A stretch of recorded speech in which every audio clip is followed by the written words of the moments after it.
कराइदगी इशूसी रंगी इशू नत्रग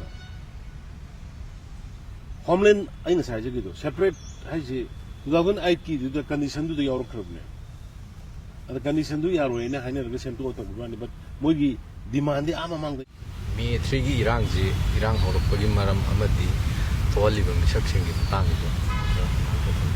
मैथैना सरुप जाब चनबा चंदबा इसी अतोपने येफमदि थोक्तबने दुबो अखोइसि येनबा मलेसिंगदि खुदोंग साबा हे फंगबगै यूथ जनरेशन कंदबा यादे हाइदना अखोइगी मरोइना मणिपुर ICBS की नादनबा अदुगा ड्रग यूजर सिरिंज मैम से अवेयरनेस पीब खोटसे एज एन एडिटर याम कन्न यावरग लाके ड्रग चारी गायरदी नंबर 4 साई गायरदी पैसा पाइब इमुंग मनुंगी यामना इलिट फैमिली की वैन लौनरंबा हाइदारे सनबि मतिक अदुबो मतमदुदा आइगी अथॉरिटी लेक्टबनिना पोपी थारैबा मैम से यानथन वारोन ड्रग्स लाउखिबगी अचौबा मरम से स्टूडेंट ऑर्गेनाइजेशन से पेरेंट गार्जियन से लॉ इन्फोर्सिंग एजेंसी की सिंसियर एफर्ट जॉइंटली चंगे लौई देन ओनली ड्रग की समस्या से मणिपुर कनबी लोना ICBS की मीना इकायना हंगोयना तुकचनी येंबगुंबगी लापसदी वर्क कन्न तौब होगी ICBS की नादनबा ड्रग यूजर सिरिंज मैम से अवेयरनेस पीब खोटसे एज एन एडिटर याम कन्न यावरग लाके मदुदगी सुम थमोइद लाखिबदुना मतमदुदा ड्रग से कोई फैशन ओइना जानरबे ड्रग चारी गायरदी नंबर 4 साई गायरदी पैसा पाइब इमुंग मनुंगी यामना इलिट फैमिली की वैन लौनरंबा हाइदारे सनबि मतेक अमा मधु थुगाइनबा एज ए जर्नलिस्ट आई कन्न तौगे मधुदगी अखोइगी मणिपुर की सोसाइटी की हुजिक मांगनाइब यूथ मैम से नाकल अमरोम स्पोर्ट्स की लेरगसु नाकन अमदा अनसिन युम लेकाय लेकाय ड्रग चाहे कनासु खाइदोंगदे ऐसा ड्रग चाहे नाउ ड्रग चाहे नाउ इसा ड्रग चाब सिगिबने से मैम से इकाइनदना हाइदोंगदे मधुगी खुदोंग चाब लौरकान मणिपुर पाक सन्ना ड्रग की पोट अमा लापसिदा अइंगोंदा अकीब फाउरकिबा अदुना अदगी अमुक याम साथीना अखोइगी आइना चीफ मिनिस्टर ओइरक्तृङै ममांगदगी थेंगरबा पोनी अदुबो मतमदुदा आइगी अथॉरिटी लेक्टबनिना पोपी थारैबा मैम से यानथनबगी आइगी ओइबा आइगी ऑर्डर सत्तबा हाइदर आइना हाइबा तादबा हाइदर ड्रग फारिबसुंदु होय लोगी मतुंगिना दंडी पीबा यावी पीदबा यावी तौरकान अदुम याम इजीली याम सेरस ओइबगी दिल कनसु उदबा मदगिने आइना हेड चीफ मिनिस्टर हेड ओइबगी मैम की ब्लेसिंग दगी ईश्वर की ब्लेसिंग दगी खुदोंग चाबा हे फंगबगै यूथ जनरेशन कंदबा यादे हाइदना अखोइगी मरोइना मणिपुर लेरिबा कोई ट्राइब कुंथ्रा हुंदोई मरीसिगी मनुसिदा ड्रग ने इफेक्ट तौदबा ट्राइब से यावथ्रो कम्युनिटीज कोई मैतै खत नथब तांकुल हाइगेरा माव हाइगेरा कुकी हाइगेरा थादौ हाइगेरा पाइते हाइगेरा अदम मसिगी मयाम से स्कूल कुछ उबदगी आइना मसिदी यारोय हाइदना बिदै हुजिकी हाइबा आई हेक सीएम ओरपगा 2017 ने ओरे दुगा 18 दे आइना war on drugs war on drugs लाउखिबगी अचौबा मरम से जनरेशन कनबलोइना इन्वायरमेंट मणिपुर की जगह अयामबदा फॉरेस्ट अयामबसे फॉरेस्ट लोइना कोक्थोगा पॉपी प्लांटेशन से पाक सन थारकबगी ममी तारकिबा थेंगरकिबा अदुगा पॉपी थाबदा नतना ड्रग फैक्ट्री पॉपी थारिबा मफम से ड्रग फैक्ट्री लिंखलकबा अदुगा पॉपी थाबदुदगी अतोपा जगह वैली की एरिया से ड्रग फैक्ट्री लिंखलगा ड्रग की अचौबा हाप अमा ओरपा अदुगा लोइनना गोल्डन ट्रायंगल से म्यांमार की लाओस की थाईलैंड की अदर लेरमिबा गोल्डन ट्रायंगल की वैन्यू से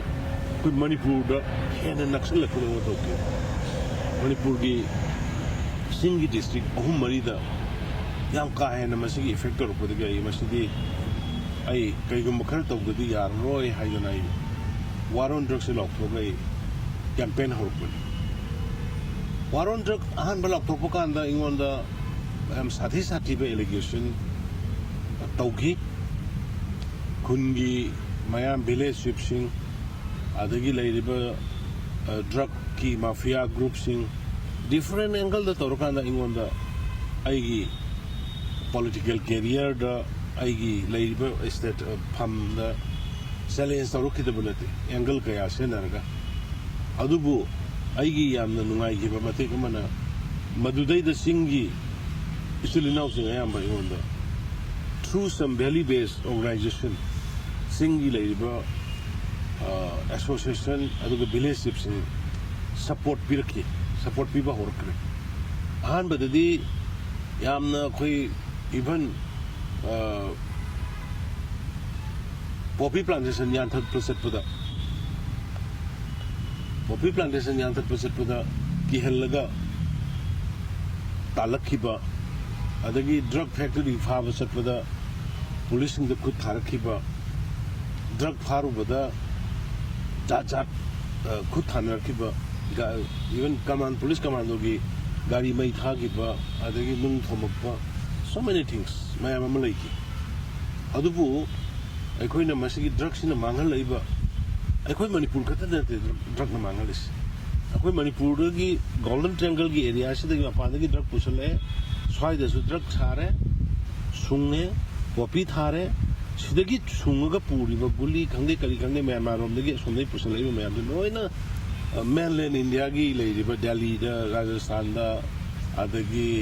ꯕꯦꯡꯒ꯭ꯂꯣꯔꯗ ꯍꯥꯏꯗ꯭ꯔꯕꯥꯠꯇ ꯂꯣꯏꯅ ꯃꯦꯟꯂꯦꯟꯒꯤ ꯀꯥꯡꯕꯨꯁꯨ ꯌꯧꯕ ꯑꯗꯨꯅ ꯃꯗꯨꯒꯤ ꯄꯣꯠꯇꯨ ꯌꯦꯡꯉꯀꯥꯟꯗ ꯃꯗꯨ ꯑꯩꯈꯣꯏ ꯁꯤꯗ ꯃꯣꯔꯦꯒꯤ ꯁꯥꯏꯠ ꯑꯗꯨꯒ ꯑꯩꯈꯣꯏꯁꯤ ꯄꯣꯔꯁ ꯕꯣꯔꯗꯔꯅꯤꯅ ꯀꯤꯂꯣꯃꯤꯇꯔ 300-400 ꯑꯃꯠꯇ ꯐꯦꯟꯁꯤꯡ ꯑꯃꯐꯥꯎ ꯂꯩꯔꯝꯗꯕꯅꯤꯅ ꯑꯩꯈꯣꯏꯗ ꯃꯗꯨꯒꯤ ꯈꯨꯗꯣꯡꯆꯥꯗꯕꯁꯤ ꯌꯥꯝꯅ ꯂꯩꯈꯤꯕ ꯑꯗꯨꯅ ꯃꯗꯨꯒꯤ ꯔꯦꯁꯄꯣꯟꯁꯤꯕꯤꯂꯤꯇꯤꯗꯨ ꯑꯩꯅ ꯂꯧꯔꯒ ꯔꯤꯛꯁꯇꯨ ꯑꯩꯅ ꯂꯧꯔꯒ ꯃꯁꯤꯒꯤ ꯊꯤꯡꯕ ꯍꯧꯔꯛꯄꯅꯤ ꯊꯤꯡꯕ ꯍꯧꯔꯛꯄꯁꯤꯗ ꯚꯤꯂꯦꯖ ꯆꯤꯞ ꯐꯥꯔꯨꯕꯒꯤ ꯑꯗꯒꯤ ꯗ꯭ꯔꯒ ꯊꯥꯕꯗ ꯌꯥꯎꯕ ꯃꯤ ꯐꯥꯔꯨꯕꯒꯤ ꯑꯩꯕꯨ ꯁꯣꯁꯤꯌꯦꯜ ꯕꯣꯏꯀꯣꯠ ꯇꯧꯕ ꯑꯗꯒꯤ ꯑꯩꯉꯣꯟꯗ ꯑꯗꯨꯝ ꯊ꯭ꯔꯤꯖꯟ ꯂꯥꯛꯄ so many things ꯂꯩꯈꯤꯗꯕ ꯅꯠꯇꯦ ꯑꯗꯨꯅ ꯃꯗꯨꯃꯥꯏꯅ ꯇꯧꯔꯀꯥꯟꯗ ꯍꯧꯖꯤꯛ ꯐꯥꯎꯕꯗ 2018ꯗꯒꯤ ꯑꯩꯈꯣꯏꯅ ꯋꯥꯔ ꯑꯣꯟ ꯗ꯭ꯔꯒ ꯍꯧꯔꯛꯄꯗꯨꯅ ꯍꯧꯖꯤꯛ ꯐꯥꯎꯒꯤ ꯃꯅꯨꯡꯗ ꯑꯩꯈꯣꯏ 19,000 ꯍꯦꯛꯇꯔꯁ ꯀꯨꯝꯕꯒꯤ ꯑꯩꯈꯣꯏ ꯄꯣꯄꯤ ꯄ꯭ꯂꯥꯟꯇꯦꯁꯟꯁꯦ ꯑꯩꯈꯣꯏ ꯗꯦꯁꯇ꯭ꯔꯣꯏ ꯇꯧꯏ ꯃꯁꯤꯗꯩꯗ ꯌꯥꯝ ꯅꯨꯡꯉꯥꯏꯕ ꯄꯥꯔꯠ ꯈꯔꯁꯨ ꯌꯥꯎꯏ ꯚꯤꯂꯦꯖ ꯃꯁꯥꯁꯤꯡ ꯊꯣꯛꯂꯛꯑꯒ ꯑꯩꯈꯣꯏ ꯋꯥꯔ ꯑꯣꯟ ꯗ꯭ꯔꯒꯁꯦ ꯑꯩꯈꯣꯏ ꯌꯥꯎꯔꯦ ꯑꯩꯈꯣꯏ ꯑꯜꯇꯔꯅꯦꯇꯤቭ ꯑꯃ ꯑꯩꯈꯣꯏꯗ ꯄꯤꯕꯤꯌꯨ ꯑꯩꯈꯣꯏꯒ ꯄꯣꯄꯤꯁꯤ ꯊꯥꯔꯣꯏ ꯀꯥꯏꯅ ꯃꯣꯏꯅ ꯊꯣꯛꯂꯒ ꯌꯥꯟꯊꯠꯄꯁꯨ ꯌꯥꯎꯗꯕ ꯅꯠꯇꯦ ꯃꯁꯤ ꯃꯇꯥꯡꯗ ꯑꯩ ꯑꯦꯄ꯭ꯔꯤꯁꯤꯌꯦꯠ ꯑꯩꯒꯤ ꯁꯦꯀ꯭ꯌꯨꯔꯤꯇꯤ ꯄꯔꯁꯣꯅꯦꯜꯁꯤꯡ ꯃꯔꯨꯑꯣꯏꯅ ꯃꯅꯤꯄꯨꯔ ꯄꯨꯂꯤꯁꯀꯤ MRIRB ꯑꯗꯒꯤ ꯍꯣꯝ ꯒꯥꯔꯗ BDF ꯂꯩꯔꯤꯕ ꯃꯌꯥꯝꯁꯦ ꯑꯩ ꯑꯦꯄ꯭ꯔꯤꯁꯤꯌꯦꯠ ꯇꯧꯏ ꯃꯣꯏꯅ ꯆꯤꯡ ꯄꯥꯛꯈ꯭ꯔꯕ ꯋꯥꯡꯈ꯭ꯔꯕꯁꯤꯡꯗꯨ ꯆꯠꯂꯀꯥꯟꯗ ꯄꯣꯄꯤ ꯌꯥꯟꯊꯠꯄꯒꯤ ꯁꯝꯇꯥꯏꯝꯁ ꯑꯩꯈꯣꯏ ꯗ꯭ꯔꯣꯟ ꯁꯤꯖꯤꯟꯅꯩ ꯑꯗꯨꯒ ꯃꯗꯨꯗꯩꯗ ꯑꯩꯈꯣꯏꯒꯤ ꯇꯤꯟ ꯍꯤꯗꯥꯛ ꯀꯥꯞꯄꯒ ꯇꯧꯔꯀꯥꯟꯗ ꯄꯣꯄꯤꯁꯤ ꯌꯥꯟꯊꯠꯅꯕ ꯍꯣꯠꯅꯕ ꯌꯥꯎꯏ ꯃꯐꯝ ꯈꯔꯗ ꯆꯪꯕ ꯉꯝꯗꯗꯅ ꯂꯣꯛꯈꯤꯕ ꯌꯥꯎꯔꯝꯕꯒꯤ ꯊꯦꯡꯅꯗꯕ ꯅꯠꯇꯦ ꯁꯨꯃꯥꯏꯅ ꯄꯣꯄꯤꯒꯤ ꯄꯣꯠꯁꯤꯃ ꯑꯩꯈꯣꯏ ꯌꯥꯝ ꯀꯥ ꯍꯦꯟꯅ ꯁꯛꯁꯦꯁꯐꯨꯜꯂꯤ ꯑꯩꯈꯣꯏ ꯗꯦꯁꯇ꯭ꯔꯣꯏ ꯇꯧꯈꯤ ꯑꯗꯒꯤ ꯗ꯭ꯔꯒꯀꯤ ꯍꯧꯖꯤꯛꯀꯤ ꯄꯨꯁꯜꯂꯛꯏꯕ ꯇꯧꯔꯛꯏꯕ ꯃꯄꯥꯟ ꯊꯥꯔꯤꯕ ꯃꯌꯥꯝꯁꯤ ꯑꯩꯈꯣꯏ ꯏꯟꯇꯦꯂꯤꯖꯦꯟꯁ ꯏꯟꯄꯨꯠ ꯐꯖꯅ ꯇꯧꯔꯀꯥꯟꯗ ꯑꯩꯈꯣꯏ ꯌꯥꯝ ꯁꯥꯊꯤꯅ ꯐꯥꯏ ꯁꯤ ꯑꯩꯈꯣꯏꯅ ꯁꯣꯝꯗ 50,000 crore ꯍꯦꯟꯅ ꯍꯧꯖꯤꯛ ꯐꯥꯎꯕꯗ 50,000 crore ꯑꯗꯨꯃꯨꯛꯀꯤ ꯗ꯭ꯔꯒꯁꯤ ꯑꯩꯈꯣꯏꯅ ꯐꯥꯈꯤꯕ ꯑꯗꯒꯤ ꯃꯤ 3,000ꯒꯤ ꯃꯌꯥꯗꯅꯤ ꯐꯥꯔꯤꯁꯤ 3,000 ꯃꯣꯏ ꯗ꯭ꯔꯒ ꯁ꯭ꯃꯒꯂꯔꯁ ꯑꯗꯒꯤ ꯄꯦꯗꯂꯔꯁ ꯑꯗꯨ ꯃꯣꯏ ꯀꯣꯔꯠꯇ ꯑꯩꯈꯣꯏ ꯊꯥꯒꯠꯂꯒ ꯄꯅꯤꯁꯃꯦꯟ ꯄꯤꯕ ꯃꯌꯥꯝ ꯑꯃꯁꯨ ꯌꯥꯎꯏ ꯆꯍꯤ 10-15 ꯃꯥꯒꯤ ꯚꯣꯂꯨꯝꯗꯨꯒꯤ ꯃꯇꯨꯡ ꯏꯟꯅ ꯃꯣꯏꯅ ꯏꯟꯚꯣꯜቭ ꯇꯧꯔꯝꯕꯒꯤ ꯃꯇꯨꯡ ꯏꯟꯅ ꯑꯩꯈꯣꯏ ꯄꯤꯕ ꯌꯥꯎꯏ ꯗꯟꯗꯤ ꯄꯤꯕ ꯌꯥꯎꯏ ꯐꯪꯈꯤꯕ ꯌꯥꯎꯏ ꯑꯗꯩ ꯀꯅꯥꯒꯨꯝꯕ ꯕꯦꯜꯗ ꯊꯥꯗꯣꯛꯈꯤꯕ ꯌꯥꯎꯏ ꯑꯗꯣ ꯍꯥꯏꯔꯤꯕ ꯄꯣꯠ ꯃꯌꯥꯝꯁꯤ ꯑꯩꯈꯣꯏ ꯌꯦꯡꯉꯀꯥꯟꯗ ꯑꯩꯈꯣꯏꯅ ꯀꯦꯁꯁꯤ ꯑꯃꯨꯛ ꯍꯦꯟꯅ ꯏꯐꯦꯛꯇꯤꯚꯂꯤ ꯗꯤꯜ ꯇꯧꯅꯕ ꯍꯥꯏꯅ ꯑꯩꯈꯣꯏ ꯅꯥꯞꯀꯤ ꯑꯩꯈꯣꯏꯒꯤ ꯁ꯭ꯇꯦꯠꯀꯤ ꯂꯩꯔꯤꯕ ꯅꯥꯞꯇ ꯅꯠꯇꯅ ꯑꯩꯈꯣꯏꯒꯤ ꯁꯦꯟꯇꯔꯒꯤ ꯂꯩꯔꯤꯕ ꯑꯩꯈꯣꯏꯒꯤ ꯁꯦꯟꯇ꯭ꯔꯦꯜ ꯅꯥꯔꯀꯣꯇꯤꯛ ꯕ꯭ꯌꯨꯔꯣꯒꯤ ꯃꯣꯏꯒꯤ ꯇꯤꯝꯒ ꯄꯨꯟꯁꯤꯜꯂꯀꯥꯟꯗ ꯑꯩꯈꯣꯏ ꯁꯦꯟꯇ꯭ꯔꯦꯜ ꯐꯣꯔꯁ ꯌꯥꯎꯅ ꯗꯤꯜ ꯇꯧꯏ ꯀooperation ꯄꯤꯅꯔꯒ ꯇꯧꯃꯤꯟꯅꯕ ꯌꯥꯎꯏ ꯃꯔꯛꯇ ꯑꯩꯈꯣꯏ ꯁꯦꯟꯇ꯭ꯔꯦꯜ ꯄꯦꯔꯥꯃꯤꯂꯤꯇꯔꯤ ꯐꯣꯔꯁꯦꯁꯁꯤꯡ ꯃꯣꯏꯒꯤ ꯃꯇꯦꯡ ꯂꯧꯕ ꯌꯥꯎꯏ ꯑꯗꯨꯅ ꯑꯗꯨꯃꯥꯏꯅ ꯇꯧꯔꯀꯥꯟꯗ ꯑꯩꯈꯣꯏꯅ ꯌꯥꯝꯅ ꯁ꯭ꯃꯨꯠꯂꯤ ꯑꯗꯨꯒ ꯈꯔ ꯗꯤꯐꯤꯀꯜꯇꯤꯁ ꯈꯔ ꯐꯦꯁ ꯇꯧꯅꯔꯒꯁꯨ ꯂꯥꯛꯑꯝꯕꯅꯤ ꯑꯗꯨꯕꯨ ꯍꯧꯖꯤꯛꯇ ꯑꯩꯈꯣꯏ ꯎꯈ꯭ꯔꯨꯜꯒꯤ ꯑꯦꯔꯤꯌꯥꯗ ꯑꯩꯈꯣꯏ ꯍꯧꯖꯤꯛ ꯃꯣꯏ ꯀ꯭ꯂꯕꯁꯤꯡ ꯑꯗꯨꯒ ꯄꯨꯂꯤꯁ DC ꯀꯩꯀꯩ ꯃꯌꯥꯝ ꯇꯧꯔꯀꯥꯟꯗ ꯍꯧꯖꯤꯛ ꯑꯩꯈꯣꯏ ꯀꯟꯅ ꯄꯣꯄꯤ ꯄ꯭ꯂꯥꯟꯇꯦꯁꯟ ꯗꯤꯁꯇ꯭ꯔꯛꯁꯟ ꯀꯟꯅ ꯆꯠꯊꯔꯤ ꯄꯣꯄꯤ ꯄ꯭ꯂꯥꯟꯇꯦꯁꯟ ꯗꯤꯁꯇ꯭ꯔꯛꯁꯟ ꯀꯟꯅ ꯆꯠꯊꯔꯤ ꯑꯗꯨꯒ ꯑꯇꯩ ꯑꯦꯔꯤꯌꯥꯗꯅ ꯑꯩꯈꯣꯏ ꯍꯧꯖꯤꯛ ꯑꯩ ꯅꯍꯥꯟ ꯅꯣꯔꯠ ꯏꯁ ꯁ꯭ꯄꯦꯁ ꯁꯦꯟꯇꯔꯒꯤ ꯅꯦꯁꯦꯛꯀꯤ ꯑꯗꯒꯤ ꯍꯥꯏꯗ꯭ꯔꯕꯥꯗꯇꯒꯤ ꯃꯣꯏ ꯁꯥꯏꯟꯇꯤꯁ ꯑꯦꯛꯁꯄꯔꯠꯁꯤꯡ ꯀꯧꯔꯀꯥꯟꯗ ꯑꯩꯈꯣꯏ ꯍꯧꯖꯤꯛ ꯊ꯭ꯔꯨ ꯁꯦꯇꯦꯂꯥꯏꯠ ꯃꯦꯞꯄꯤꯡ ꯍꯥꯏꯔꯤꯕ ꯗ꯭ꯔꯒꯁꯤ ꯀꯗꯥꯏꯗ ꯄꯣꯄꯤꯁꯤ ꯀꯗꯥꯏꯗ ꯊꯥꯒꯦ ꯈꯣꯠꯀꯦꯅ ꯑꯥꯏꯗꯦꯟꯇꯤꯐꯥꯏ ꯇꯧꯅꯕ ꯇꯤꯝ ꯊꯨꯡꯉꯔꯦ ꯉꯔꯥꯡ ꯐꯥꯎꯒꯤ ꯃꯅꯨꯡꯗ ꯃꯣꯏ ꯁꯔꯚꯦ ꯑꯌꯥꯝꯕ ꯂꯣꯏꯔꯦ ꯑꯗꯨꯒ ꯃꯣꯏꯒꯤ ꯔꯤꯄꯣꯔꯠ ꯑꯃ ꯉꯁꯤ ꯅꯣꯡ-ꯅꯤꯅꯤꯁꯤꯗ ꯑꯩꯉꯣꯟꯗ ꯂꯥꯛꯑꯅꯤ ꯑꯗꯨꯒ ꯑꯗꯨ ꯇꯧꯔꯕ ꯃꯇꯨꯡꯗꯩꯗ ꯍꯧꯖꯤꯛ ꯑꯩꯅ ꯈꯪꯕꯗ ꯃꯣꯏꯅ ꯁꯥꯏꯟꯇꯤꯁꯅ ꯍꯥꯏꯔꯝꯕꯒꯤ ꯃꯇꯨꯡ ꯏꯟꯅ ꯐꯦꯕꯋꯥꯔꯤ ꯐꯥꯎꯒꯤ ꯃꯅꯨꯡꯗ ꯃꯣꯏ ꯍꯥꯔꯚꯦꯁ ꯇꯧꯅꯅꯕ ꯇꯧꯒꯅꯤ ꯍꯧꯖꯤꯛꯇꯤ ꯈꯔ ꯄꯤꯛꯏ ꯑꯗꯨꯅ ꯐꯦꯕꯋꯥꯔꯤ ꯐꯥꯎꯒꯤ ꯃꯅꯨꯡꯗ ꯍꯥꯔꯚꯦꯁ ꯇꯧꯒꯗꯕꯅꯤꯅ ꯕꯤꯐꯣꯔ ꯐꯦꯕꯋꯥꯔꯤꯗ ꯍꯥꯏꯔꯤꯕ ꯃꯣꯏꯅ ꯁꯦꯇꯦꯂꯥꯏꯠꯇꯒꯤ ꯄꯣꯄꯤ ꯊꯥꯏꯌꯦꯅ ꯈꯪꯉꯕ ꯖꯒꯥꯁꯤꯡꯁꯦ ꯃꯁꯤꯗ ꯑꯥꯏꯗꯦꯟꯇꯤꯐꯥꯏ ꯇꯧꯔꯒ ꯑꯩꯈꯣꯏ ꯑꯥꯏꯗꯔ ꯗ꯭ꯔꯣꯟ ꯁꯤꯖꯤꯟꯅꯕꯅꯤ ꯈꯪꯗꯦ ꯃꯦꯟ ꯄꯥꯋꯔ ꯁꯤꯖꯤꯟꯅꯕꯅꯤ ꯈꯪꯗꯦ ꯇꯧꯔꯀꯥꯟꯗ ꯄꯣꯄꯤꯁꯤ ꯗꯤꯁꯇ꯭ꯔꯛ ꯇꯧꯅꯅꯕ ꯑꯩꯈꯣꯏ ꯌꯥꯝ ꯀꯟꯅ ꯇꯧꯒꯅꯤ ꯈ꯭ꯋꯥꯏꯗꯒꯤ ꯍꯧꯖꯤꯛ ꯑꯦꯂꯥꯔꯃꯤꯡ ꯑꯃꯨꯛ ꯑꯣꯏꯔꯛꯏꯁꯦ ꯑꯩꯈꯣꯏ ꯑꯉꯥꯡ ꯅꯍꯥꯁꯤꯡ ꯁ꯭ꯀꯨꯜ ꯆꯠꯄ ꯀꯣꯂꯦꯖ ꯆꯠꯄ ꯅꯍꯥꯁꯤꯡꯗ ꯒꯨꯂꯤ ꯆꯥꯕꯒꯤ ꯍꯦꯕꯤꯠ ꯑꯃ ꯑꯩꯈꯣꯏ ꯃꯅꯤꯄꯨꯔꯗ ꯂꯥꯛꯄꯒꯤ ꯃꯃꯤ ꯑꯃ ꯇꯥꯏ ꯃꯁꯤꯁꯤ ꯊ꯭ꯔꯨ ꯑꯦꯋꯥꯔꯅꯦꯁ ꯅꯠꯇ꯭ꯔꯒꯗꯤ ꯐꯥꯕ ꯉꯥꯛꯇꯅ ꯄꯨꯔꯥ ꯇꯣꯇꯦꯜꯂꯤ ꯏꯔꯥꯗꯤꯀꯦꯠ ꯇꯧꯕꯗꯤ ꯗ꯭ꯔꯒꯀꯤ ꯀꯔꯕꯥꯔ ꯇꯧꯕ ꯀꯥꯡꯕꯨꯁꯤꯡꯁꯦ ꯑꯩꯈꯣꯏ ꯍꯧꯖꯤꯛꯁꯤ ꯄꯨꯔꯥ ꯁꯛꯁꯦꯁꯐꯨꯜꯂꯤ ꯉꯝꯗ꯭ꯔꯤ ꯑꯗꯨꯅ ꯑꯩꯈꯣꯏ ꯃꯁꯤꯗꯩꯗ ꯁꯤꯚꯤꯜ ꯁꯣꯁꯥꯏꯇꯤꯁꯤꯡ ꯁ꯭ꯇꯨꯗꯦꯟ ꯑꯣꯔꯒꯅꯥꯏꯖꯦꯁꯟꯁꯤꯡ ꯄꯦꯔꯦꯟ ꯒꯥꯔꯖꯤꯌꯟꯁꯤꯡ ꯑꯗꯨꯒ ꯂꯣ ꯏꯟꯐꯣꯔꯁꯤꯡ ꯑꯦꯖꯦꯟꯁꯤꯁꯤꯡꯒꯤ ꯌꯥꯝꯅ ꯁꯤꯟꯁꯤꯌꯔ ꯑꯣꯏꯕ ꯑꯦꯐꯔꯠ ꯑꯃ ꯖꯣꯏꯟꯠꯂꯤ ꯆꯪꯉꯦꯅ ꯂꯧꯏ ꯗꯦꯟ ꯑꯣꯟꯂꯤ ꯑꯩꯈꯣꯏ ꯍꯧꯖꯤꯛ ꯂꯩꯔꯤꯕ ꯗ꯭ꯔꯒꯀꯤ ꯁꯃꯁ꯭ꯌꯥꯁꯤꯗꯒꯤ ꯃꯅꯤꯄꯨꯔ ꯀꯟꯕ ꯉꯝꯒꯅꯤ ꯂꯣꯏꯅꯅ ꯚꯥꯔꯠꯀꯤ ꯑꯇꯩ ꯃꯦꯟꯂꯦꯟ ꯀꯩꯅꯣꯗ ꯁꯤꯇꯤꯁꯤꯡꯗ ꯌꯨꯠꯁꯤꯡꯗ ꯄꯤꯔꯤꯕ ꯁꯤꯗꯒꯤ ꯗ꯭ꯔꯒ ꯄꯨꯈꯤꯕꯁꯤꯡꯅ ꯄꯤꯔꯤꯕ ꯃꯗꯨꯒꯤ ꯏꯝꯄꯦꯛꯁꯤꯡꯗꯒꯤ ꯉꯥꯛꯊꯣꯛꯄ ꯉꯝꯒꯅꯤꯅ ꯈꯜꯂꯤ ꯑꯗꯨꯃꯥꯏꯅ ꯃꯊꯪꯗ ꯃꯦ 3ꯒꯤ ꯏꯔꯥꯡ ꯍꯧꯔꯛꯄꯒꯤ ꯃꯔꯝ ꯑꯃꯗꯤ ꯊꯣꯛꯍꯜꯂꯤꯕ ꯃꯤꯁꯛꯁꯤꯡꯒꯤ ꯃꯇꯥꯡꯗ ꯃꯦ 3ꯒꯤ ꯏꯔꯥꯡꯁꯤ ꯀꯔꯤꯅ ꯍꯧꯔꯛꯄꯅꯣ ꯍꯥꯏꯕꯗꯨꯃꯗꯤ ꯑꯩꯒꯤ ꯁꯥꯏꯠꯇꯒꯤ ꯑꯩꯅ ꯆꯤꯡꯅꯕ ꯍꯥꯏꯕ ꯇꯥꯔꯦ ꯑꯗꯨꯃꯛꯅ ꯍꯧꯔꯛꯄꯅꯤ ꯍꯥꯏꯕꯗꯨꯗꯤ ꯑꯩ ꯍꯥꯏꯕ ꯉꯝꯃꯣꯏ ꯑꯗꯨꯒ ꯑꯩꯒꯤ ꯆꯤꯡꯅꯕ ꯈꯔ ꯑꯩꯒꯤ ꯑꯣꯕꯖꯥꯔꯕꯦꯁꯟ ꯂꯩ ꯑꯣꯕꯖꯥꯔꯕꯦꯁꯟ ꯀꯃꯥꯏꯅ ꯂꯩꯒꯦ ꯍꯥꯏ ꯀꯥꯟꯗ ꯃꯦ 3ꯒꯤ ꯏꯔꯥꯡꯁꯤ ꯒꯤ ꯃꯃꯥꯡꯗ ꯇꯥꯔꯤꯛ 28-29ꯗ ꯑꯩꯅ ꯆꯨꯔꯆꯥꯟꯄꯨꯔꯗ ꯑꯣꯄꯟ ꯖꯤꯝ ꯑꯃ ꯁꯪꯒꯥꯒꯦꯅ ꯇꯧꯕ ꯃꯇꯝꯗ ꯃꯗꯩꯗ ꯊꯤꯡꯕꯒꯤ ꯑꯣꯄꯟ ꯖꯤꯝꯗꯨ ꯃꯩ ꯊꯥꯈꯤꯕꯒꯤ ꯋꯥꯊꯣꯛ ꯃꯆꯥ ꯑꯃꯒ ꯂꯩ ꯑꯗꯨꯒ ꯍꯧꯖꯤꯛꯀꯤ ꯃꯦ 3ꯒꯤ ꯏꯔꯥꯡꯁꯤꯗꯤ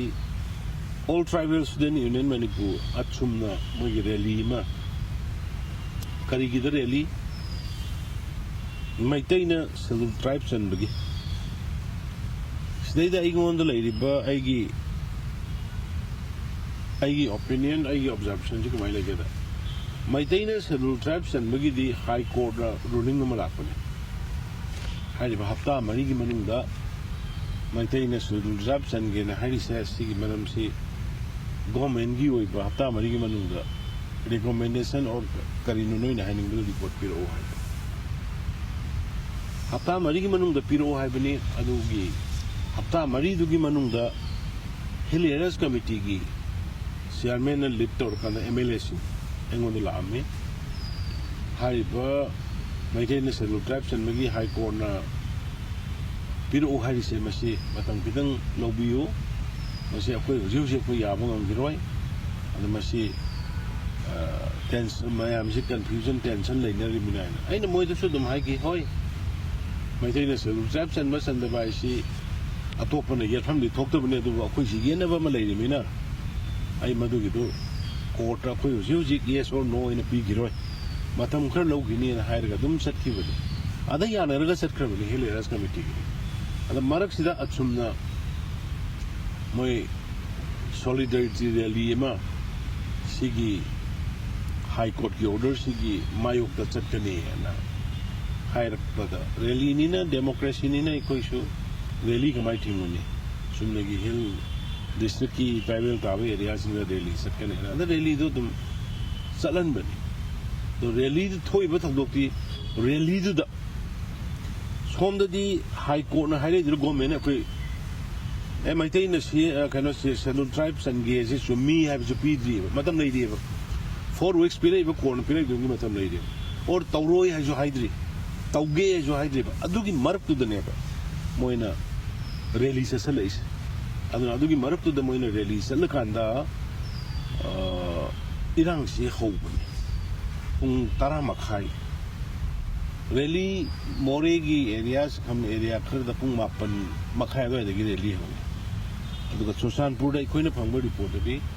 pung tara makai dagi forest office mai thaba hore ayuki rally manung sida dum moi si irang ja hore ba aduna si irang si no doubt Susanpur gi area dagi horpani achum gi rally dagi horpani asin bi clear hoire but issue ji kari gino adugi man huji khawda adugi tawri mo moina khangani maram de kaino kana ai khoi government na Schedule Tribe ki demand do maitai ki demand do khoi yare ha na government na moida court of people laitri ya address ho haibu laitri aduna adugo di maram moi bam thokte moina khangba maram mama leram ngani aduna maram di government de director kana maitai de director no kari gino se ju bata do government de director bo eragadi government law liba policy program maya se poppy plantation thukai ba maya 19,000 hectares adi fari ba drug 50,000 crore ki muki adagi deforestation reserve forest or either kogi protected forest है कि नीति नियम वाले ना मजा आते law in a forest में हमसे कोकता लगा है तो पांच से न पोपी था बने मधु तो रुपगी और ड्रग में हम फर्क बगी और forest में खुंता सन में हम खुन unrecognized और एक कोई unrecognized village 2006 dagina 21 bahubada 996 village new villages particularly 3 districts adusu Kangpokpi Susanpur aduga Sandir de telo for khaidok tu ngegi niko haiba district om 996 new villages hankale haiba posiga mari leneram doira or maitai gi Schedule Tribe salan lo haiba mari leneram doira sidi irang hawrei moina khangani aduga ai gi motadi maitena Schedule Tribe san bagi matang oirgadi ekhoi government na moida recommend tawdri court yes haidri or no so haidri nakala matana samum thokte matam du daina admaina ai feel to aduna moida atopa hidden agenda ama le rakanda tawbo igini natragadi drug thugai bagi drug phabagi harasu government na phabani forest thugai bagi harasu government na tawbani poppy plantation gi thugai bagi harasu government na tawbani mapandagi mitop sangaga anong khun mayam sengoli ba phaba harasu government na tawbani moina government na taina ga mi taina ta kan government na taina na maitai da taina raise maitai civilian maitai community da taina raise ki hidden agenda du di moina tawrai ba moina khangani anuga ai gi oina di is very clear drug ki kari ki tawriba poppy ki kari ki tawriba mapandagi mitop sangakpa si thingba gi the werga di moi government na taina pham thui ꯑꯗ ꯃꯩꯇꯩꯗ ꯇꯥꯔꯛꯏꯁꯤ ꯃꯁꯤ Diu course of time ꯃꯗꯨꯒꯤ ꯑꯁꯦꯡꯕ ꯂꯥꯛꯀꯅꯤ ꯍꯥꯏꯗꯅ ꯑꯗꯨꯃꯥꯏꯅ ꯍꯧꯖꯤꯛ investigation ꯑꯃꯁꯨ ꯇꯧꯔꯤꯕꯅꯤꯅ supreme ꯀꯣꯔꯠꯀꯤ ꯀꯔꯤꯒꯤ ꯃꯈꯥꯗ ꯃꯗꯨꯒꯤ ꯐꯦꯛ ꯐꯥꯏꯟꯗꯤꯡ ꯇꯤꯝꯗꯨꯅ ꯁꯣꯏꯗꯅ ꯄꯨꯊꯣꯔꯛꯀꯅꯤꯅ ꯑꯗꯨꯃꯥꯏꯅ ꯈꯜꯂꯤ ꯃꯣꯏꯒꯤ ꯁꯦꯄꯔꯦꯠ ꯏꯟꯚꯦꯁꯇꯤꯒꯦꯁꯟꯁꯦ ꯍꯟꯗꯛꯀꯤ ꯃꯦ 3ꯒꯤ ꯅꯠꯇꯦ ꯃꯃꯥꯡꯗꯒꯤ ꯃꯣꯏꯒꯤ ꯀꯨꯀꯤ ꯍꯣꯝꯂꯦꯟ ꯍꯥꯏꯁꯦ ꯀꯨꯏꯅ ꯃꯣꯏꯒꯤꯗ ꯉꯁꯤꯗꯒꯤ ꯆꯍꯤ 10-15-30 ꯃꯃꯥꯡꯗꯒꯤ ꯃꯣꯏꯒꯤ ꯑꯗꯨꯝ ꯂꯥꯛꯑꯕꯅꯤꯗ ꯁꯤꯗꯤ ꯁꯦꯄꯔꯦꯠ ꯍꯥꯏꯁꯤ ꯃꯣꯏꯒꯤ ꯍꯟꯗꯛꯀꯤ ꯏꯔꯥꯡꯁꯤ ꯑꯗꯨꯝ ꯍꯥꯏꯔꯛꯄꯩ ꯋꯥꯅꯤ ꯕꯠ ꯃꯣꯏꯒꯤ ꯗꯤꯃꯥꯟꯗꯤ ꯀꯨꯏꯔꯦꯗ ꯀꯨꯀꯤ ꯍꯣꯝꯂꯦꯟ ꯇꯥꯜꯂꯛꯄꯁꯦ ꯑꯩꯈꯣꯏꯅ ꯏꯚꯟ 2008ꯇ ꯁꯁꯄꯦꯟꯁꯟ ꯑꯣꯐ ꯑꯣꯄꯔꯦꯁꯟ ꯇꯧꯅꯕꯒꯤ ꯁꯥꯏꯟ ꯇꯧꯅꯕ ꯀꯥꯟꯗꯣ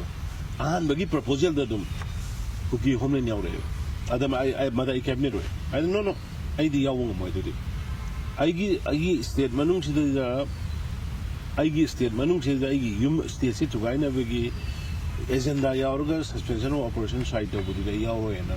ꯃꯇꯝꯗ ꯇꯧꯕꯗꯒꯤ ꯖꯔꯅꯦꯜꯁꯤꯡ ꯆꯤꯐ ꯁꯦꯀ꯭ꯔꯦꯇꯔꯤ ꯍꯣꯏ ꯑꯗꯨ ꯃꯇꯝꯗꯨꯗ ꯑꯩ ꯑꯗꯨꯝ ꯑꯩ ꯀꯦꯕꯤꯅꯦꯠꯇ ꯗꯥꯏꯁꯦꯟ ꯅꯣꯠ ꯄꯤ ꯑꯩ ꯌꯥꯎꯔꯣꯏꯅ ꯑꯗꯨꯗꯤ ꯍꯞꯇꯥ ꯑꯃꯨꯛ ꯂꯩꯔꯀꯥꯟꯗ ꯑꯃꯨꯛ ꯀꯨꯀꯤ ꯍꯣꯝꯂꯦꯟ ꯗꯤꯃꯥꯟꯗꯣ ꯑꯩꯈꯣꯏ ꯂꯧꯊꯣꯛꯑꯦ ꯍꯥꯏꯔꯀꯥꯟꯗ ꯑꯃꯨꯛ ꯁꯨꯒꯤ ꯁꯥꯏꯟ ꯇꯧꯅꯕꯅꯦ ꯃꯤꯟꯁ ꯑꯗꯨꯅ ꯁꯦꯄꯔꯦꯁꯟ ꯍꯥꯏꯁꯤ ꯃꯦ 3ꯒꯤ ꯃꯇꯨꯡꯗ ꯇꯥꯜꯂꯛꯄ ꯅꯠꯇꯦ 2008ꯇ suspension of operation government of ꯏꯟꯗꯤꯌꯥꯒ ꯒꯣꯔꯃꯦꯟ ꯑꯣꯐ ꯃꯅꯤꯄꯨꯔꯒ ꯇꯧꯅꯕ ꯀꯥꯟꯗꯨꯗꯁꯨ ꯃꯣꯏꯒꯤ ꯑꯦꯖꯦꯟꯗꯥ ꯑꯣꯏꯅ ꯂꯥꯛꯈ꯭ꯔꯕꯅꯦ not a new one illegal ꯏꯃꯤꯒ꯭ꯔꯦꯟꯁꯤ ꯍꯧꯖꯤꯛ ꯑꯩꯉꯣꯟꯗ ꯗꯣꯀꯨꯃꯦꯟꯠꯁ ꯈꯔ ꯂꯩ ꯁꯦꯇꯦꯂꯥꯏꯠ ꯃꯦꯞꯄꯤꯡ ꯃꯥꯅ ꯑꯁꯤꯗ ꯑꯗꯨꯝ ꯎꯔꯅꯤ 2006ꯇ ꯂꯩꯔꯝꯕ ꯆꯨꯔꯆꯥꯟꯄꯨꯔꯒꯤ ꯇꯥꯎꯟꯒꯤ ꯐꯤꯕꯝ ꯀꯥꯡꯄꯣꯛꯄꯤꯒꯤ ꯐꯤꯕꯝ ꯆꯥꯟꯗꯦꯜꯒꯤ ꯐꯤꯕꯝ ꯑꯗꯨꯒ 2021 ꯀꯩꯅꯣꯗ ꯍꯧꯖꯤꯛꯀꯤ ꯃ꯭ꯌꯥꯟꯃꯥꯔꯒꯤ ꯏꯔꯥꯡꯁꯦ ꯊꯣꯛꯇ꯭ꯔꯤꯉꯩꯒꯤ ꯃꯃꯥꯡꯗ ꯂꯩꯔꯝꯕ ꯑꯗꯨꯒꯤ ꯁꯦꯇꯦꯂꯥꯏꯠ ꯃꯦꯞꯄꯤꯡ ꯑꯗꯨꯒ 2021ꯒꯤ ꯃ꯭ꯌꯥꯟꯃꯥꯔꯗ ꯑꯟꯔꯦꯁ ꯊꯣꯛꯑꯕ ꯃꯇꯨꯡꯗ ꯅ꯭ꯌꯨ ꯚꯤꯂꯦꯖꯦꯁ ꯑꯃꯨꯛ ꯁꯦꯝꯒꯠꯂꯒ ꯇꯧꯔꯛꯄꯒꯤ ꯑꯗꯨꯒꯤ ꯄꯣꯠ ꯃꯌꯥꯝ ꯂꯣꯏꯅ ꯗꯣꯀꯨꯃꯦꯟ ꯌꯥꯝ ꯀ꯭ꯂꯤꯌꯥꯔ ꯑꯣꯏꯅ ꯁꯦꯇꯦꯂꯥꯏꯠ ꯃꯦꯞꯄꯤꯡꯗ ꯂꯩꯌꯦ ꯑꯗꯨꯅ ꯑꯩ ꯉꯁꯥꯏ ꯍꯥꯏꯖꯈꯤꯕꯗꯣ 996 ꯚꯤꯂꯦꯖ ꯈ꯭ꯋꯥꯏꯗꯒꯤ ꯁꯣꯏꯈꯤꯕꯁꯤꯗꯤ ꯑꯩꯈꯣই ꯏꯂꯤꯒꯦꯜ ꯏꯃꯤꯒ꯭ꯔꯦꯟꯁꯤꯡꯁꯤ ꯑꯁꯨꯛ ꯁꯥꯡꯅ ꯆꯍꯤ 60 ꯏꯟꯗꯤꯌꯥꯒꯤ ꯃꯅꯨꯡꯗ ꯂꯥꯛꯄ ꯁ꯭ꯇꯦꯠ ꯒꯣꯔꯃꯦꯟꯁꯨ ꯂꯩꯔꯤ ꯁ꯭ꯇꯦꯠ ꯒꯣꯔꯃꯦꯟꯁꯤꯅ ꯐꯦꯟꯁꯤꯡ ꯃꯆꯦꯠ ꯑꯃ ꯂꯣꯏꯁꯤꯜꯂꯝꯗꯦ ꯀꯤꯂꯣꯃꯤꯇꯔ 10ꯒꯤ ꯑꯃ ꯁꯥꯟꯕꯗꯨꯁꯨ ꯌꯥꯗꯦꯅ ꯇꯧꯔꯒ ꯑꯗꯨꯝ ꯊꯜꯂꯝꯃꯤ ꯍꯟꯗꯛ ꯑꯩꯈꯣꯏ ꯒꯣꯔꯃꯦꯟ ꯂꯥꯛꯑꯀꯥꯟꯗ ꯂꯣꯏꯁꯤꯜꯂꯤ ꯑꯗꯨꯅ ꯁꯥꯡꯈ꯭ꯔꯕ 398 ꯁꯥꯡꯕ ꯄꯣꯔꯁ ꯕꯣꯔꯗꯔꯁꯤ ꯃ꯭ꯌꯥꯟꯃꯥꯔꯒꯤ ꯌꯨꯝꯂꯣꯟꯅꯕꯁꯦ ꯑꯩꯈꯣꯏ ꯐꯦꯟꯁꯤꯡ ꯃꯆꯦꯠ ꯑꯃ ꯂꯩꯔꯝꯗꯦ 7 year deforestation ꯑꯋꯥꯂꯥꯟ ꯀꯨꯏꯗ꯭ꯔꯤ ꯆꯍꯤ 300-400ꯗ ꯉꯥꯏ ꯑꯋꯥꯂꯥꯟ ꯊꯣꯛꯈ꯭ꯔꯕ ꯑꯗꯨꯃꯥꯏꯅ ꯌꯥꯝ ꯍꯣꯁꯇꯥꯏꯜ ꯂꯩꯔꯝꯕ ꯀꯟꯇ꯭ꯔꯤ ꯑꯃꯒ ꯊꯪꯅꯔꯤꯕ ꯕꯣꯔꯗꯔꯗꯣ ꯐꯦꯟꯁꯤꯡ ꯃꯆꯦꯠ ꯑꯃ ꯈꯥꯔꯝꯗꯦꯕ ꯑꯗ ꯈ꯭ꯋꯥꯏꯗꯒꯤ ꯉꯛꯄ ꯑꯃꯅ ꯐꯦꯟꯁꯤꯡ ꯈꯥꯔꯝꯗꯕꯗ ꯅꯠꯇꯅ 398 ꯀꯤꯂꯣꯃꯤꯇꯔꯁꯤ ꯐꯦꯟꯁꯤꯡ ꯈꯥꯗꯕꯗ ꯅꯠꯇꯅ ꯃꯁꯤꯗꯩꯗ FMR ꯍꯥꯏꯗꯅ ꯁꯣꯟꯅ ꯏꯟꯗꯤꯌꯥ ꯒꯣꯔꯃꯦꯟꯒ ꯃꯣꯏꯒ ꯀꯩꯅꯣꯒ ꯃ꯭ꯌꯥꯟꯃꯥꯔ ꯒꯣꯔꯃꯦꯟꯒ ꯌꯥꯅꯕ ꯑꯃ ꯂꯩꯔꯝꯃꯦ ꯐ꯭ꯔꯤ ꯃꯨꯚꯃꯦꯟ ꯔꯤꯖꯤꯝꯅ ꯀꯤꯂꯣꯃꯤꯇꯔ 13-13ꯁꯦ ꯑꯁꯣꯝꯗꯩꯁꯨ ꯑꯁꯣꯝꯗ ꯆꯪꯕ ꯌꯥꯕ ꯁꯣꯝꯗꯩꯁꯨ ꯑꯁꯣꯝꯗ ꯆꯪꯕ ꯌꯥꯕ ꯋꯤꯗꯥꯎꯠ ꯑꯦꯅꯤ ꯗꯣꯀꯨꯃꯦꯟ ꯃꯤꯟꯁ ꯑꯗꯨꯅ ꯍꯥꯏꯕꯗꯨꯗꯤ ꯑꯁꯣꯝꯗꯁꯨ ꯁꯦꯝ ꯀꯝꯃꯨꯅꯤꯇꯤ ꯂꯩꯌꯦ ꯁꯣꯝꯗꯁꯨ ꯁꯦꯝ ꯀꯝꯃꯨꯅꯤꯇꯤ ꯂꯩꯌꯦ ꯑꯗꯨꯗꯤ ꯑꯗꯨꯝ ꯂꯩꯅꯔꯣ ꯍꯥꯏꯕꯅꯦꯕ ꯆꯪꯅꯧ ꯍꯥꯏꯕꯅꯦꯕ ꯑꯩꯈꯣꯏꯒꯤ ꯄꯣꯂꯤꯁꯤꯅ ꯁꯤꯜꯂꯝꯕꯅꯤ ꯃꯁꯤ ꯑꯩꯈꯣꯏꯒꯤ ꯑꯗꯨꯅ ꯃꯇꯝꯗꯨꯒꯤ ꯒꯣꯔꯃꯦꯟ ꯑꯩ ꯆꯩꯕ ꯅꯠꯇꯦ ꯃꯣꯏꯅ ꯑꯩꯈꯣꯏꯕꯨ ꯁꯦꯔꯤꯌꯁ ꯑꯣꯏꯅ both centre and the state timely ꯑꯩꯈꯣꯏꯕꯨ ꯁꯦꯔꯤꯌꯁ ꯑꯣꯏꯅ ꯂꯧꯔꯝꯗꯕꯗꯒꯤ ꯁꯤꯒꯤ ꯄꯣꯠꯁꯤ ꯇꯧꯔꯤꯅꯦꯕ ꯑꯗꯨꯒ ꯕꯣꯔꯗꯔ ꯒꯥꯔꯗ ꯕꯣꯔꯗꯔ ꯉꯥꯛꯑꯝꯗꯦ ꯖꯤꯔꯣ ꯂꯥꯏꯟ ꯕꯣꯔꯗꯔꯒꯤꯗꯨꯗꯩꯗ ꯁꯥꯔꯒ ꯉꯥꯛꯀꯗꯕꯗꯣ 15-16 ꯀꯤꯂꯣꯃꯤꯇꯔ ꯃꯅꯨꯡ ꯆꯪꯉꯒ ꯕꯣꯔꯗꯔ ꯉꯥꯛ ꯂꯩꯔꯝꯃꯦ ꯑꯗꯨꯅ ꯂꯤꯁꯪꯁꯤꯅ ꯁꯣꯏꯔꯛꯄ ꯄꯣꯠ ꯈꯔꯒꯤ ꯄꯣꯠꯅꯤ ꯉꯁꯤ ꯊꯣꯛꯂꯛꯏꯁꯤ ꯑꯗꯨꯅ ꯍꯧꯖꯤꯛꯇꯤ ꯑꯩꯈꯣꯏ ꯕꯣꯔꯗꯔ ꯐꯦꯟꯁꯤꯡ ꯍꯧꯖꯤꯛꯇ ꯉꯁꯤ BRO ꯑꯩ ꯎꯅꯩ 79 ꯀꯤꯂꯣꯃꯤꯇꯔꯒꯤ ꯑꯌꯥꯕ ꯂꯩꯔꯦ ꯍꯧꯖꯤꯛ ꯂꯦꯟ ꯑꯦꯀ꯭ꯋꯤꯖꯤꯁꯟꯒꯤ ꯀꯔꯤꯒꯤ ꯄ꯭ꯔꯣꯁꯦꯁ ꯇꯧꯔꯤ ꯐꯦꯟꯁꯤꯡ ꯈꯥꯔꯅꯤ ꯑꯗꯩ FMR ꯐ꯭ꯔꯤ ꯃꯨꯚꯃꯦꯟ ꯔꯤꯖꯟꯒꯤ ꯆꯪꯊꯣꯛ ꯆꯪꯁꯤꯟ ꯇꯧꯔꯛꯄꯗꯣ ꯑꯩ ꯚꯥꯔꯠ ꯁꯔꯀꯥꯔꯗꯒꯤ ꯑꯌꯥꯕ ꯂꯧꯔꯀꯥꯟꯗ ꯁ꯭ꯇꯦꯠ ꯒꯣꯔꯃꯦꯟꯅ ꯁꯁꯄꯦꯟ ꯇꯧꯔꯒ ꯊꯥ 6-7ꯒꯤ ꯁꯁꯄꯦꯟ ꯇꯧꯔꯒ ꯆꯠꯂꯤ ꯑꯗꯨꯒ ꯁꯨꯃꯥꯏꯅ ꯇꯧꯔꯒꯗꯤ ꯃꯇꯨꯡꯗꯗꯤ ꯊꯤꯡꯕ ꯉꯝꯂꯦ ꯑꯗꯨꯕꯨ ꯍꯥꯟꯅ ꯆꯪꯈ꯭ꯔꯕꯁꯤꯡꯁꯦ ꯁꯤ ꯑꯩꯈꯣই ꯕꯥꯏꯑꯣꯃꯦꯇ꯭ꯔꯤꯛ ꯏꯂꯤꯒꯦꯜ ꯏꯃꯤꯒ꯭ꯔꯦꯟꯁꯤꯡꯁꯤ ꯃꯁꯤ ꯈꯪꯗꯣꯛꯅꯕ ꯇꯧꯕ ꯃꯁꯤ ꯈꯪꯗꯣꯛꯅꯕ ꯇꯧꯕ ꯍꯧꯔꯛꯄꯒ ꯃꯔꯤ ꯂꯩꯅꯔꯝꯒꯗ꯭ꯔꯥ ꯈꯜꯂꯦ ꯑꯩꯗꯤ ꯍꯟꯗꯛꯀꯤ ꯏꯔꯥꯡꯁꯦ ꯑꯩꯈꯣꯏꯅ ꯖꯅꯋꯥꯔꯤꯒꯤ ꯇꯥꯔꯤꯛ kunithoi subject to correction sidaida ikhoina cabinet subcommittee assembly 23 gi cabinet subcommittee si mitop khantok na bagi illegal immigrancy akoi gi unrecognized village si samapan lising gi maya da leire population growth si sathe ne henkal le habagi record leire adu leire matung leire koina union home minister gi PMO gi aya ba lor kana koina mitop khantok ko si hawt adu madugi akoi gi sorry 15 January 23 madudagi tawkana koina subcommittee semi cabinet subcommittee sidai dai koi Sri Lepau Hawkif kogi ariba kuki kogi state se leire ariba kuki gi cabinet minister amasi mabu chairman happy maram de koina khandok kador si anuba changak posung duni ariba kuki si naujin khandok ko yaw de ariba du de koi manipuri ni india ni moi lai ko anuba changai bising du khandok na bato bakanda koina adu mindset ri am clear hoina ba jana koina Lepau Hawkif ko chairman happy Nagagi Minister Rama Awango Numai member hape Maitegi Minister Sidi Basanta Yes Basanta Mabu Chairman hape Gamoi Ohumna Litorga IG Kabip na government gi official dong later kanda illegal immigrants ji khanto pa ho na illegal immigrants ji legally khanto pa ho kanda ahan bagi kun ga mari manga Sandil ne Sosanpur ne the Tenglopal Tiba Horopakan, the Mioi, listing a nigger 2,480 illegal immigrants Pango. Adugi illegal immigrants Pangum, Adi Mamanga, Sosanpur, Peace Halaga Plop, Moisam, Sanigi, Bayadalam, the Madugi, Pagatana, community holder, shelter home Tamaga, Saraga, Ohelaga Tamba, Adu Luerka, the Moisi, Haying. Myanmar gi irang si loira kana moi si khadok kina baina tawdana hoji sangi wagi manak leiba moi akoi moi jail da thamde shelter home da thamaga tawdana tawbani adeda yam laiba phiri si hoji ki shelter home haina tawra kanda mapan gi laiba ngasai gi lising ani ga samri marfu hapta ani gi manung ni famisi hairi basi center da gi moi gi hairak pana hairi basing du biometric lawro aduga CT scan eye scan lawro aduga moida Bharat ki citizen oibe yadana negative ID card am pirga thamaga shelter home oina thamu aduga hayeng Myanmar gi irang si loibaga deport tawhina baina dumaina adugi instruction makha da hobuni laibuk thibadi Sandil gi some area kharada Tenglopal gi some area kharada adagi changai ba mi si khun oina tahalaga village oina Magi house construction to Layram here. Adudagi I am a Mali. I give motor, Ziki, Tolaiba, Poche, Madu Kandor Madu Sosanpur Manungore, Tiba, Tangpopi Sangadori, Tenopol Sangadori, Sandil Sangadori, Ate in Pali area Manung the Sun. Loina Tirakadobolina, Madugi, Akibale Bedegira, Karidagino. Hujik toy be irang siga mari leina bra leina dabra let madu kona find out toksino but tawudabu illegal immigrants am satina soba treat them national security the so the way maram di koi sidai sangani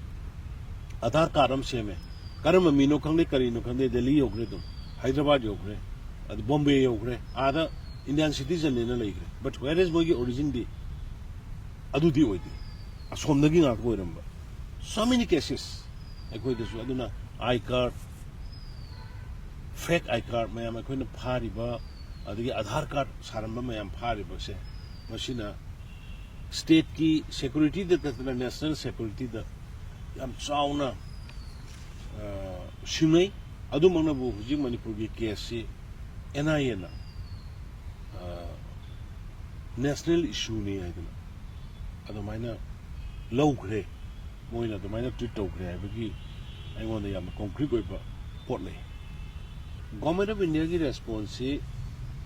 yam positive way, adu yam timely way, aduga government of India the except illegal immigrant natana akhoi punamak se macha nga tanina macha nga tagi yang miyang amadu de dum leiba taban aduga illegal immigrants ni harga su international law gi matungina hekta access hoina tawbudi yabanate adugumagi pottugi yengaga ikhoina miyoi kharna pen da leiram be but government gi side tagi aduga as a CM center na koi da huji phawga tawrei ba posidadi am fully koi satisfied way thawdok hek thoki baga my Union Home Minister Amit Shah Masalai Amisaji Nomid Humni Sida Station Tawi Adagi State Minister Sida 25 days ki matak da lairaga thami Kudak da DGP Adagi Chief Secretary Adagi Security Advisor Tharakana lairaga situation si tackle tawnaba tawi adagi yum kai leitrabasing gi athuba yangthong yangjin gi immediate 100 crore gi mathakta sanction tawrei adagi security paramilitary forces si koigi flight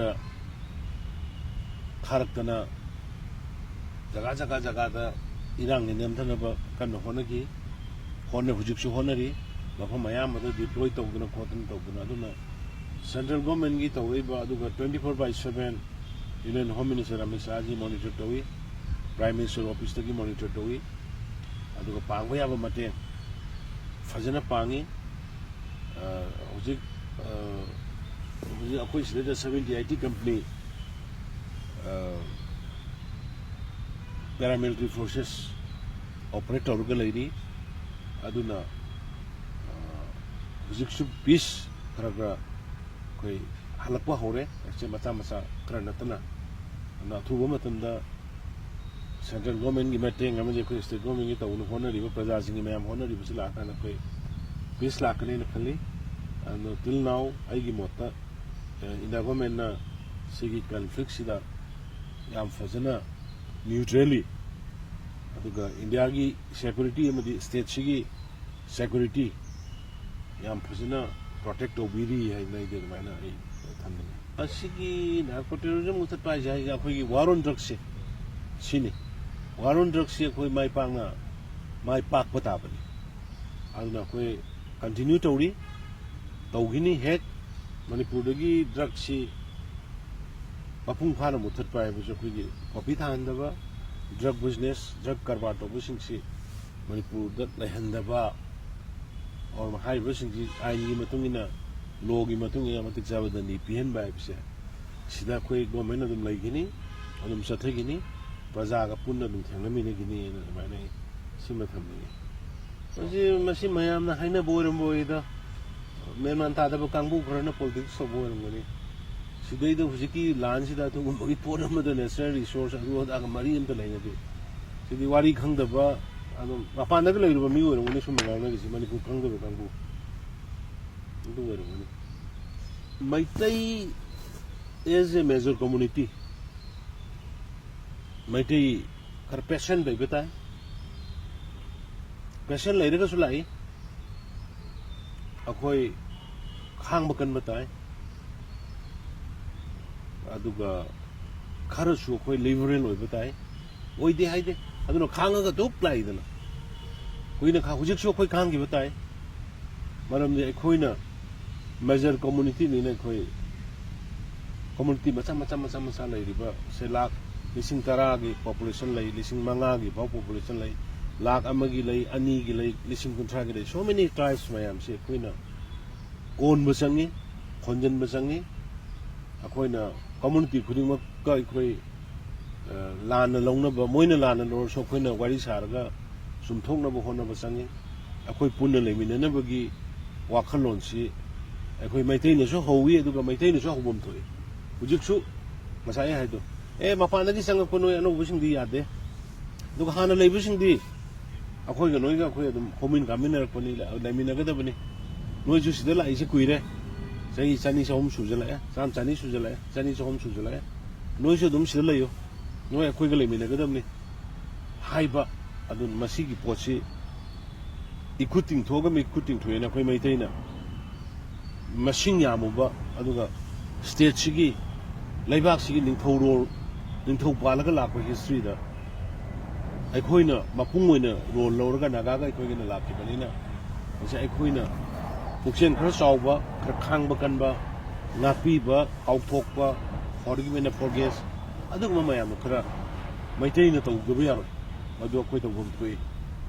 haidana ai maina ai maitai gi position je maina thamni me trigista aina kuji phawda ingona question hangni che itomna chun court ki oiraga na court ki right pidri और government na yes or no haidri maitai scheduled tribes and bagi oiraga na or from the illegal immigrant khandokpa popi anthatpa thingba drug karbato ko mayam phaba aduga reserve forest protected forest singa thugai rakpagi madugi protect tongno hono ru bahiraga na state government na tawgodabani attack se karigi maitai de attack tawro krino se ingonda husi yamna ingonda ngakpa hujik so ise dum itomna sigi questions again sarji thiri ba mi ma we exasian government na tawgodaba ingonda tawgodaba pot karigi maitai de attack tawro krino ai basima masijima ai yamna ngai aduga kramai tawgana Chorsanpur gi aduga achum gi rally da all tribal student Union Manipur gi rally da kuki gi ichilinau sing gi suspension of operation da leiba militant group rally du yawrum minoisa sige so question kra ai mon hangali madu matamna porkani tigali ba kholi ba tawri mayam sina madu gi उसकी committee the same है मैं आपसे for करने नहीं तुम्हारे लोग आराम भाई टेंको सीधी मुझे गवर्नमेंट का मरी लेना बादू गुम्बा लेते थे मुझे लानाई कोई ना मुझे कल्चर अकोई ना ताप बता मणिपुर की मांग था रे भाई यूथ चिंग मांग था रे बा करी करी ताऊ में कोई ट्रेडिशनल करी मैं से थांता ये स्कूल लिंक पता हूँ ना मुझे आराम भाई टेंको लेना ताऊ के रहा आदुमाई ना culture gi tradition gi religion gi adom semgat chaboy na tai khoin tabuda madugi witness bu me hungi dudai da hujigi aram bai gi ne hari wangang duna wakok ama paira ga chepudo media da wi ada torbungi da nongmina ta wakok am paira chepudo wi aduna government ka khoi ga moi ga mari leina ba dugum ba ga shu khoi da lei NRC gi thabak si gi status se ji kari dum lai NRC bu hujigi duni NRC ji Manipur da lebe indigenous people sing NRC pam bod naga ina mai tis NRC pam NRC gi ahobo khongdang ne koin tawrei si biometric lor kan no ji tawrei ba da no ji biometric long na gi eno mo su sang tore hana September mo no lo yo har mani and home ministry de gi another sahi ma 24 gi March ki tarik kun chama thawa mo nu da loyu haidana adu box ta baya wi pire aduna NRC bu sini moy madu khantu amatung da foreigner mapan gi lakwa mayam du khantu amatung da moina lairwe jaga du da deport to gi doi aduna ongoing process ne na da mai nai thang aingon da khwaidagi nungai basi highest point logi basi go to hills haiba igi mission namaga go to village haiba ama khakka ching tamda samnadna lairamba chili now aikhogi marakka haiba mission ani sina go to hills amli go to village na ama to ina porkhiba aduga ching da changba yaramda bagi philom lairamba da chingi praja sina manipur sarkar bu lakpa ngai bagi lakhiba chingi praja sina haraujaba aduga tampakta leiriba praja leitha laira sasan thungam naba singna go to village kulong sabal or kana la kana mo benefit ka pangaga harauba adugo one manipur se amatane habagi movement na malakhi bado madu aingon da yamna nungai ba tanja wai ki loina nai koida inner line permit pirakhi inner line permit center na maram di inner line permit si accept tribal 95% लेबा state नतन फंगदे अदुगा भारत की independent after 1947 single state अमसो inner line permit पीदबने north east लेसी state हम खतने अरुणाचल प्रदेश 95% ट्राइबल मिजोरम 95% ट्राइबल ने नागालैंड 95% ट्राइबल सिगी अहुम जी नतना सिजु बिफोर इंडिपेंडेंट दगी लेरमबा इनर लाइन परमिट की सिस्टम ने मोगी अदो मणिपुर दा 53% जनरल न लेबा जनरल मैतै न लेबा मफमसिदा इनर लाइन पिरा काना अखोगी पिकुलरिटी अखोगी यूनिकनेस खंगबिरा काना सेंट्रल गवर्नमेंट ने अखोई मदुगी रिकॉग्निशन म पिरा काना प्रोटेक्शन पिरा पुसे सिगी पॉइंट अमनि से आई एम रियली हैप्पी अदो ख्वाइदगी नुगाइतबदी हंदकी थौदोकसे हंदकी थौदोकता गवर्नमेंट का ताइनरम याबा पोता कम्युनल होइना और कन्फ्लिक्ट होइना कम्युनिटी अनिगी मरकता चलन बदुंगा तौगिबसे मसे आई ख्वाइदगी इंगोंदा एम हर्ट तो भाइता अंडरस्टैंड तवे इंटरनेट न मांगसी लाइलाइसु स्टूडेंट्स डे टू डे की बिजनेस तो वो खतो मयाम सुमांगे या मरुइना कोई गवर्नमेंट दसु याम थिन मांग अखोगी GST की करी स्कूल एजुकेशन पी का लाखदब इनकम नुकम टोटली स्टॉप ये कोई नॉट लेस देन 600-700 करोड़ की लॉस के कुछ चली था मंगा तो सिद अदुगी मतलब स्कूल कॉलेज पी के एडवांटेज में याम मांगे अदुबु ऑप्शन डिमेरिट एंड मेरिट मतलब मियो बिगी लाइफ का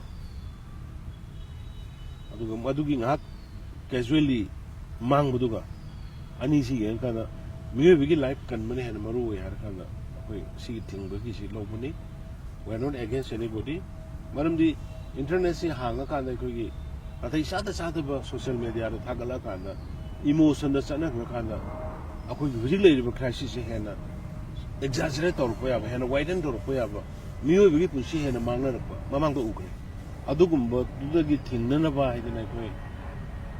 step खर लोबनी अदु हुजिक याम्बा इरांग जने इफेक्ट ऑफ दबे जगह सिंबी सेनागा हैबिटेट एरिया याम्बा